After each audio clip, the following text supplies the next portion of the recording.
സിന്ദാബാദ്, PSTU സിന്ദാബാദ്. School manager Sankunni Nair നീതി പാലിക്കുക. School manager Sankunni Nair നീതി പാലിക്കുക. PSTU സിന്ദാബാദ്, PSTU സിന്ദാബാദ്, PSTU സിന്ദാബാദ്. ഞാൻ അങ്ങോട്ട് സമീപിച്ചല്ലോ, എന്നെ സഹായിക്കാൻ സംഘടനക്കാർ ഇങ്ങോട്ട് വന്നു. ഇത് വേണ്ടിയിരുന്നു. നിയമപ്രകാരം മറ്റാരും ചേർക്കാൻ പറ്റില്ല എന്ന് മാഷ് പറഞ്ഞല്ലോ. ആ സ്ഥിതിക്ക് പക്ഷെ മാനേജർ നിയമനം നടത്തുന്നില്ലല്ലോ. സംഘടനക്കാർ ഇടപെട്ടു എന്നറിയുമ്പോ സംഗതിയുടെ സ്പീഡൊന്ന് കൂടുകയെ. എന്ത് സംഘടന? ഇതിനൊക്കെ പൈസ എത്ര ചെലവാവും? ഏയ് അങ്ങനെയൊന്നുമില്ല. ജോലി കിട്ടിക്കഴിഞ്ഞാൽ ഞാൻ ഇവരുടെ സംഘടനയിൽ ചേർന്നാ മതി. നല്ല തങ്കപ്പെട്ട മനുഷ്യനാണ് കേട്ടോ. അനീതി എവിടെ കണ്ടാലും അപ്പൊ എതിർക്കും. അത് എതിർക്കില്ലല്ലോ. പക്ഷെ മാഷെ, കരടിയെ പേടിച്ച് പുലിമലയെ ചെന്ന് കയറിയ പോലെ ആവരുത്.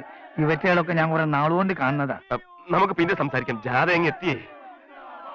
സ്കൂൾ മാനേജർ നീതി പാലിക്കുക. സ്കൂൾ മാനേജർ നീതി പാലിക്കുക. മൂരാറ്റി ശങ്കുണ്ണി നായർ നീതി പാലിക്കുക. മൂരാറ്റി ശങ്കുണ്ണി നായർ നീതി പാലിക്കുക. മൂരാറ്റി ശങ്കുണ്ണി നായർ നീതി പാലിക്കുക. മൂരാറ്റി ശങ്കുണ്ണി നായർ നീതി പാലിക്കുക. മൂരാറ്റി ശങ്കുണ്ണി നായർ നീതി പാലിക്കുക. മൂരാറ്റി ശങ്കുണ്ണി നായർ നീതി പാലിക്കുക. PSTU സിന്ദാബാദ്, PSTU സിന്ദാബാദ്, PSTU സിന്ദാബാദ്, PSTU സിന്ദാബാദ്. മൂരാറ്റി ശങ്കുണ്ണി നായർ നീതി പാലിക്കുക. മൂരാറ്റി ശങ്കുണ്ണി നായർ നീതി പാലിക്കുക. കോഴ വാങ്ങിയ സ്കൂൾ മാനേജറെ അറസ്റ്റ് ചെയ്യുക. കോഴ വാങ്ങിയ സത്യസന്ധനാണെങ്കിൽ മുറിക്കറി ഒളിക്കുന്നത് എന്തിനാ? മോനേജർ അനീതി ചെയ്തിട്ടില്ല, ഒന്നും കിട്ടിയെന്ന് പറയരുതോ? യവന്മാർക്കൊന്നും വേറെ പണിയില്ലല്ലോ. ദിവസം കൂലിക്ക് ഇതുപോലെ 10 ജാഥ ഞാൻ സംഘടിപ്പിക്കാം. ഒന്നിയാ ഉറപ്പിച്ചു, എന്റെ കൊക്കിന് ജീവനുണ്ട്. ഇവനെ ഞാൻ സ്കൂളിന്റെ പടി കേട്ടില്ല. ഒരു ജാഥക്കാരൻ മാറി.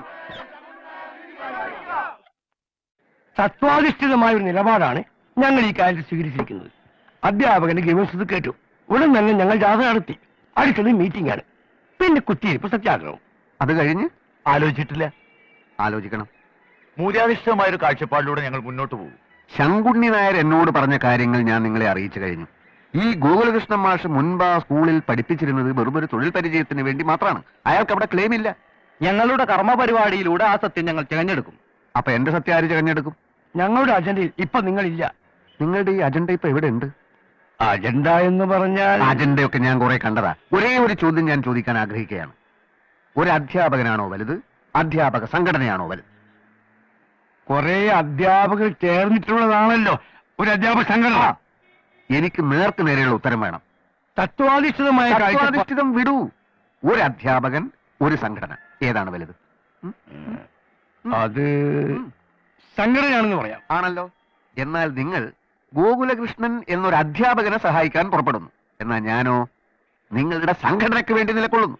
മനസ്സിലായില്ല. സാമ്പത്തികമായ അടിത്തറയില്ലാതെ ഒരു സംഘടനയ്ക്കും പിടിച്ചു നിൽക്കാനാവില്ല.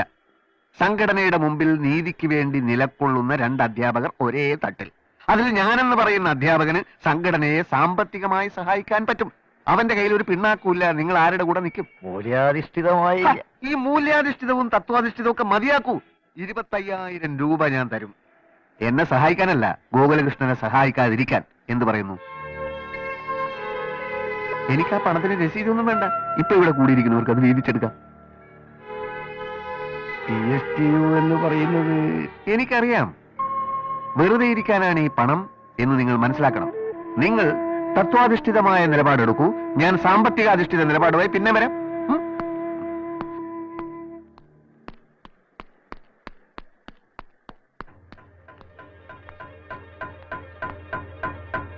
മിസ്റ്റർ ഗോകുലകൃഷ്ണൻ മാഷ്? അതെ, ഞാൻ ശങ്കരനാരായണ മാഷ്.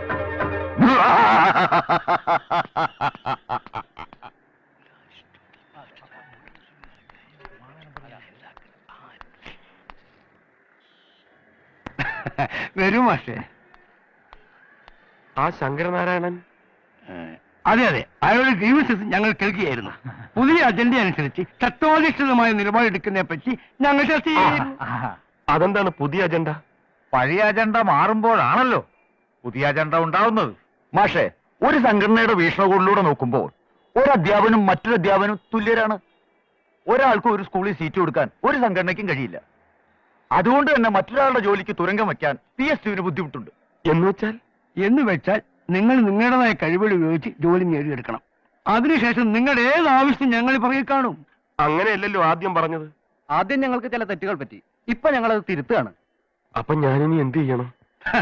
അത് തികച്ചും സ്വാർത്ഥികമായ ചോദ്യമാണ്, ആർക്കും മറുപടി പറയാൻ പറ്റാത്തൊരു ചോദ്യം. ജോലി ഉള്ളവൻ ചോദിക്കുന്നു ഞാൻ ഇനി എന്ത് ചെയ്യണം, ജോലി ഇല്ലാത്തവൻ ചോദിക്കുന്നു ഞാൻ ഇനി എന്ത് ചെയ്യണം.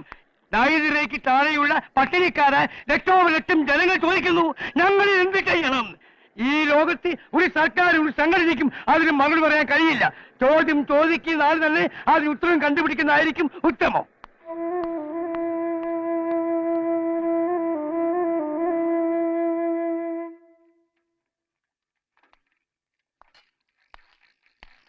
ആ എന്താടോ, എവിടെ എത്തി എന്റെ ജാതി മുദ്രാവാക്യൊക്കെ? എന്ത് പറ്റി? തന്റെ മുഖം എന്താ വല്ലാണ്ടിരിക്കണേ? ഗഫൂർക്ക പറഞ്ഞു നേര്. സംഘടനക്കാർ എന്നെ കൈയൊഴിഞ്ഞു. ജോലി നേടിയെടുക്കാൻ കെൽപ്പില്ലാത്ത എന്നെ അവർക്കെന്തിനാ? എന്തുണ്ടായി? ഞാൻ ഓഫീസിൽ ചെല്ലുമ്പോ ആ കുറുവാഞ്ചേരിലെ മാഷിനെ അവിടെ കണ്ടു. സംഘടനക്കാർക്ക് പലതുമാണ് വാഗ്ദാനം ചെയ്തു കാണും. ഞാനിനി ജോലിക്ക് ശ്രമിക്കണ്ടെന്ന് അവരെന്നോട് പറഞ്ഞു. അതിനാ എരപ്പാളികളല്ലല്ലോ മാഷ ജോലിക്ക് വെക്കണ്ടേ? പക്ഷെ അതെന്റെ അവസാനത്തെ പിടിവള്ളിയായിരുന്നു, അതും പോയി.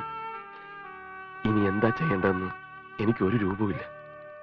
ശേ, നമ്മൾ ആണുങ്ങളല്ലേ മാഷേ, തളർന്നു പോകാൻ പാടുണ്ടോ? ഒരു വഴി അടിയുമ്പോ 9 വഴി തുറക്കുന്നല്ലേ?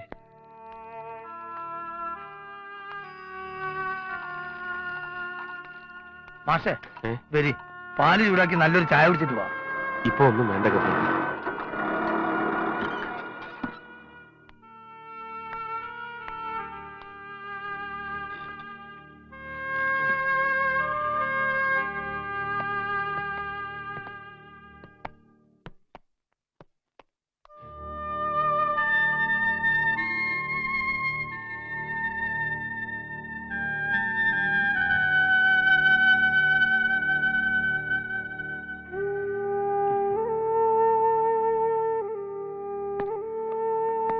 താഴെ ചോദിച്ചപ്പോ ഇവിടെ ഉണ്ടെന്ന് പറഞ്ഞു.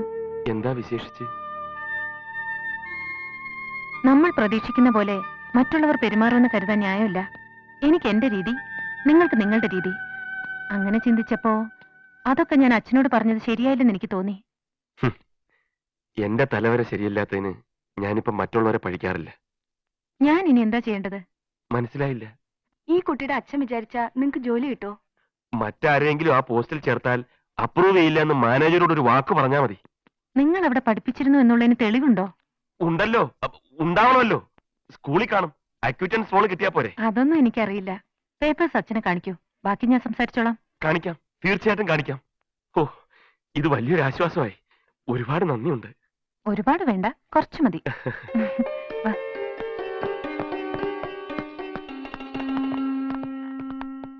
കുടിക്കാൻ എന്തെങ്കിലും? ഒന്നും വേണ്ട.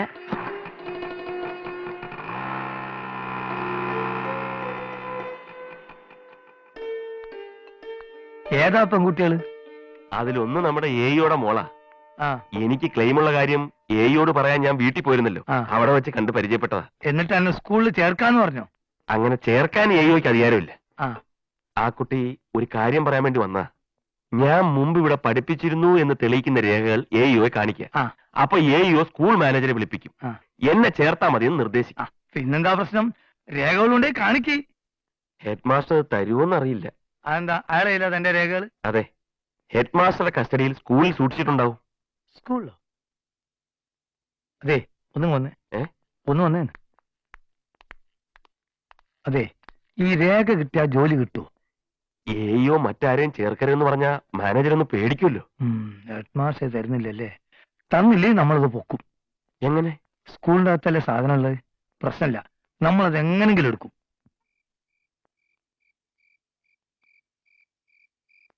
ഇപ്പോഴും എനിക്ക് ശരിക്കും അങ്ങോട്ട് വിശ്വാസമായിട്ടില്ല. ഇത് കുട്ടിയുടെ മാത്രം പ്രശ്നമല്ല. ഒരു പാട്ടുകാരന്റെ രൂപഭാവങ്ങളെ പറ്റി നമ്മുടെ സമൂഹത്തിൽ ചില തെറ്റിദ്ധാരണകളൊക്കെ ഉണ്ട്. മുണ്ടും ജുബ്ബയിടുക, നെറ്റിയെ പൊട്ടു തൊടുക, ഇതുപോലെ ജീൻസും ടീഷർട്ട് ഇട്ടാലും പാടാൻ അറിയുന്നവൻ പാടും. എങ്കി ഇപ്പൊ ഒരു 2 വരെയൊന്ന് മൂളാമോ? പിന്നെന്താ?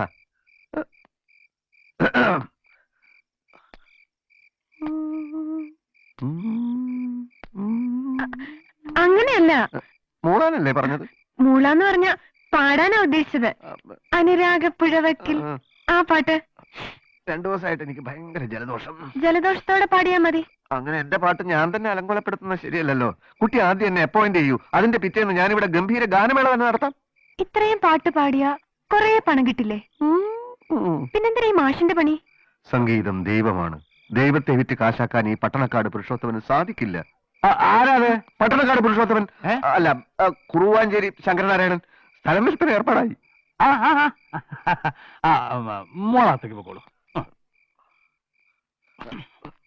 ബാക്കി 3 ലക്ഷം ഉടനെ തന്നോളൂ. അല്ല, വസ്തു വാങ്ങാൻ വന്ന പാർട്ടി അഡ്വാൻസേ തന്നുള്ളൂ 25,000. ബാക്കി ഉടൻ ശരിയാവും. അല്ലെങ്കിൽ എല്ലാ തുകയും ഞാൻ ഒന്നിച്ചു തന്നാ പോരെ? ഏതായാലും കൊണ്ടുവന്നല്ലേ, ഇരിക്കട്ടെ. എന്നാ മാഷ് പൊക്കോളൂ, ഞാൻ ലേശം തിരക്കില്ല.